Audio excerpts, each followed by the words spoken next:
रायगड़ा जिला मुख्य चिकित्सालय सभागृह विश्व मैलेरिया दिवस पालन करा जायछि। एही अवसर में मुख्य अतिथि भावे जिलापाल प्रमोद कुमार बेहेरा जोग देइथिले। अन्य मानक मध्यरे डॉक्टर BLN पृष्टि, डॉक्टर शक्ति महांती समेत डॉक्टर ममता साहू प्रमुख उपस्थित थिले।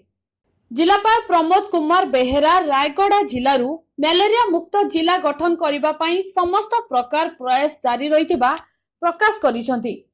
रायगड़ा जिला ओडिशा रे प्रथम एवं भारत रे द्वितीय सर्वाधिक मैलेरिया प्रवण जिला भावे परिचित।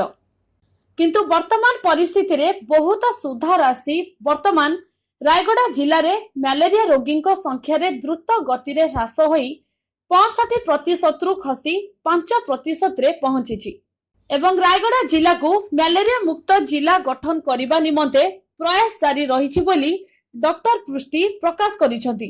Bureau report, Kalinga news.